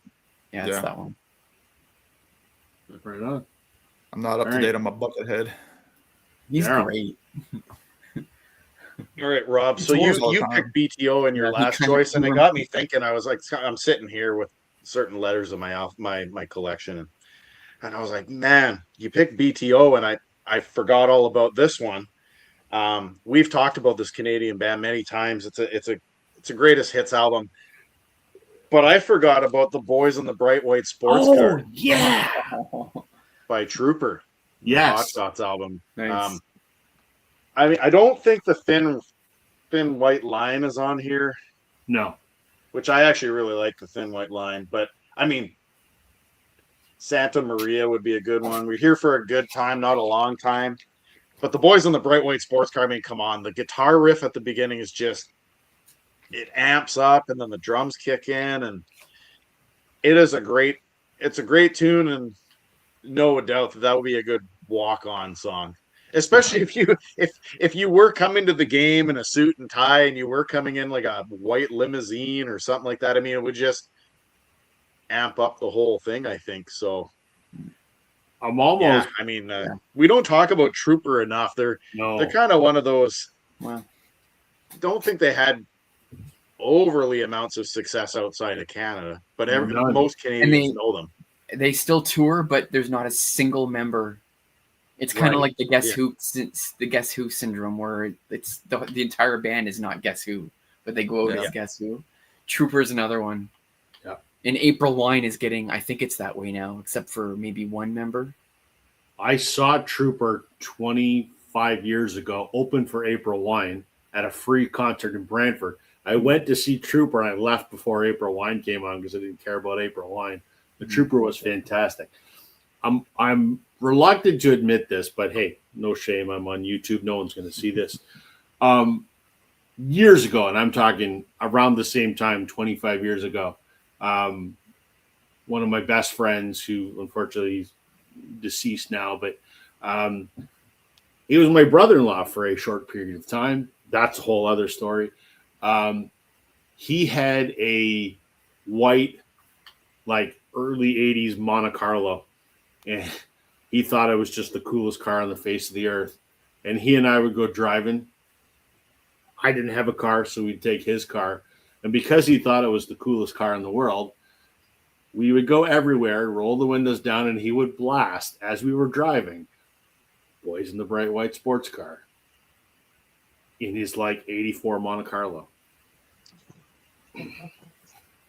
Were we cool? Fuck no, but he thought so. So, yeah. There you go.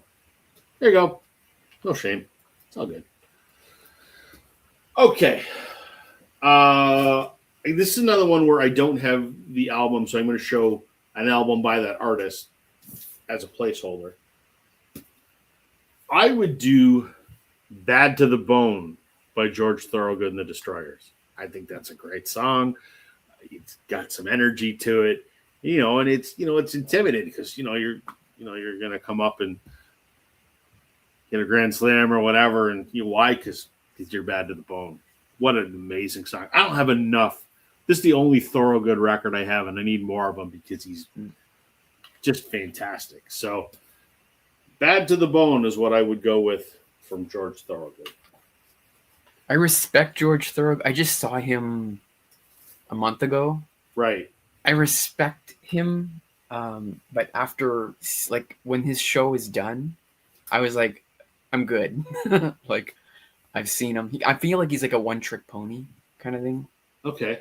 I just, no disrespect to him. Like, he's not going to hear this, so. No, but I mean, like I don't know, he sticks to one riff or two riffs, and he just kind of improvises around. He's got like 4 hits, and that's it. Well, yeah, I just found like, his set list that he played was just, it was the same song and dance. Yeah. Makes me, I don't know why, but come back to Daryl for a second with Trooper. Raise a Little Hell would be another great. Yep. That's the only hit they had in the States, come to think of it. So, yeah. Okay. Last round, because we're getting close to the top of the hour. So, Sam. I think I'm going to kind of make it full circle here. Again, I started with The Saints Are Coming by U2 and Green Day, and I'm going to pick another Green Day song and go with American Idiot. I mean, it's one of their biggest hits. It's a song that is pretty relevant right now, but even if you took the lyrics and it was just gibberish, the music and the way that the song comes across is just so good that I love how the guitar starts kind of like it's back from the stereo and then it goes all in. Just a great pop punk song. Again, fantastic album opener, but again, it's just one of those great songs. It would be kind of a funny like dig, at myself, like going up to the bat, and just kind of being like, yeah, I'm having fun with it. Obviously, there's more to it than that, but yeah, it's one of the Green Day, one of Green Day's biggest hits. That's okay. To me, it's so good. And again, one of those earworms. I love the guitar, like the power chords in it are just fantastic. And yeah, if you would have taken that song and put it, with the Clash or with the Ramones, with their voices, they could have made it work too. It's just that good of a song. So American Idiot for me to wrap it up here. Good one. Good one. Richard's asking, is there a Trooper greatest hits? Yes, the one There that is. Daryl showed. It's called Hot Shots. Yeah, that's it. Hot shots. Yeah. Yeah. You would like it, Richard. Yeah. All right. What you got left there, Tim? So I've got an honorary mention, and then the record I'm going to show. Honorary mention would be if you've been to a Sens game, every single time they score, they played Blur Song 2. Mm-hmm. I could see that being like a hype song. You're like, woohoo, right? But Chicago Blackhawks play with the Fratellis. oh, do they? Chelsea Dagger. That I used to like that song, but it's annoying now too. Yeah. Yeah. But I will. This will be my last one, and the final countdown. Sure. Europe. Of course. Why not? Yep. What can you say about Europe? They're kind of like a 2-hit band, 3-hit band. They only have about 2 or 3. Pretty much, yeah. Yeah. Stadium arena band, that's for sure. If that, like they were. I mean, this album's pretty strong, but then they just kind of, unless you're living in Europe, you probably never, no pun intended, you probably never really heard them after this album. They're pretty big. They're pretty big over in Germany and out there, but other than this, no one really cared too much. Mm-hmm. For the final countdown, It's a good one. I'll get everyone going. I'm going to finish this off with, I got a few greatest hits out. I think I got 4 or 5 here, so we'll just go through them quickly. Rob, you already talked about these guys earlier, but I'm going to go with Bon Jovi, the Crossroads album. I don't know, there's a multitude of songs. I like Someday I'll Be Saturday Night, but Living on a Prayer, Lay Your Hands on Me would be a good one. You Give Love a Bad Name. I mean, they're all good songs that would get you pumped up. So Bon Jovi. Linkin Park. I'm going to go with either Numb or In the End. I think that those are pretty good tracks. I mean, they're heavy and just get you in the mood. We're Not Going to Take It. Twisted Sister. That's a team anthem there. We're Not Going to Take It. But I also like the song I Am, I'm Me. It would be a personal one. Second to last, I'm not a huge fan of these guys. I respect this album and whatnot, but I mean, I can't not talk about this because there's a misheard line in the song that everybody thinks is talking about Go Leafs goalie, and that's Walk of Life. Dire Straits. I could not show that. And then last but not least, if I'm absolutely just a wild baseball player or wild athlete in general, I'm going to go with Insane in the Brain, Cypress Hill. That would be a good walkout song for like a wrestler. Just totally crazy. And that's it. Those are my choices. No one picked, and you said the word wild. No one picked Wild Thing by the Trogs. Nope. Okay. It's too many. So, off the top, when I was talking about baseball, and I said, last night the Jays blew it in the 10th inning. It was tied, and we've gone into the 10th inning. And like last night, the Rays scored 2 runs in the top of the 10th. So we're losing 3-1. Guerrero just walked. There's runners on first and second. But Okamoto's at bat, so knock on some fake IKEA wood. He makes some magic happen. All right, I got 2 picks here. He's been doing well. I know. Lead the team in home runs. Black Crows. Hard to handle. There's just something about that song that puts a little spring in my step and kind of makes you strut a little bit. It's just kind of got a groove to it. That just, you know, you're having a shitty day, put that song on, and you just, you know, you'll walk a little happier. At least I do anyway. So there's that. And then I just pulled the greatest hits out of this band just for fun. Joan Jett and the Blackhearts. I would say that there's probably, you could say Bad Reputation would be a decent walk-up song. But also I Love Rock and Roll. It's a song that just elevates you, right? It just, you know, kind of an adrenaline kind of thing. So that's it. That's all. That's all. Great. If you're going to play hard to handle, it has to be Otis. I like the Otis version too, but I like the Black Crowes version better. I have this theory, which doesn't mean shit. For me personally, I tend to like the version of the song that I hear first. And I heard the Black Crowes version before I heard the Otis version. So I feel like I'm predisposed to like the Black Crowes version better because I'm comparing the Otis version to, because in my brain. So where do you stand on Turn the Page, Rob? Bob Seger. Okay. Is that the right answer? Where do you stand on Turn the Page? I don't know, because I first heard the Metallica version on like classic radio, and they do a great cover with it. I'm not a Metallica guy, but right, I do like the Seger version a lot. I think they're comparable. I think they're both very good. I heard the Seger version first, so because when I was a kid, my mom always had oldies radio on, so yeah, I don't know. Yeah. I don't know. Still only one out, full count. Okamoto's at bat. Who knows? All right. That was fun. We'll do as we always do, and do a little trip around the horn. Anything on your channel you want folks to know about, Sam? Anything coming up? Well, I mean Jason Arsenault, Alex from Beer and Vinyl, and I have a show right now on the podcast that was just aired today, called Pour One, Play One, that Alex is hosting with rotating people. Essentially, we have a craft beer and then talk about a record that goes with the beer.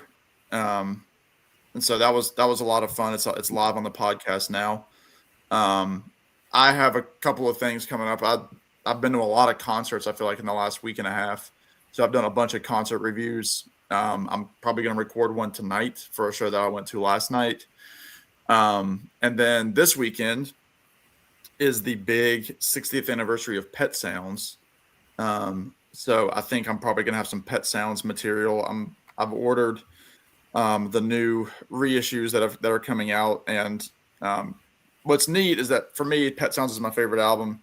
It was also put out on my birthday. So like it's got like that special connection to it. So probably some Pet Sounds material. And then, yeah, I'm constantly trying to have a couple of videos up during the week. And yeah, I'm going along doing all. And I should also say I'm also on Rich Strickler's channel every week with him and Glenn Kellaway from The Basement, where we do some sort of ranking. It used to be called Top 10 Tuesdays, but now we just kind of do it once a week. We just did our favorite songwriters today that aren't Bob Dylan, Rob. So last week we did favorite Eagles songs. We've done all sorts of things on Rich's channel. So go and subscribe to Rich, please. So all sorts of stuff going on. I'm trying to stay ahead of the curve, but YouTube sometimes has other choices, other paths, whatever. I'm going to have to watch that because I'm curious what your favorite Eagles song is, but I'm not going to ask you to tell me because then people aren't going to go watch the video. It's got the word Greeks in it. Ah, gotcha. No, it doesn't. But yeah, no. It was fun. It was a lot. Daryl, what's going on with you? Not a whole lot. I had a video drop this morning. I'm doing my part 2. I did my part 2 of my vinyl styles albums I have in my collection. I'm gonna try to do Trevor's contest for his daughter going to Peru there. There's a few other contests that are going around. I might check them out.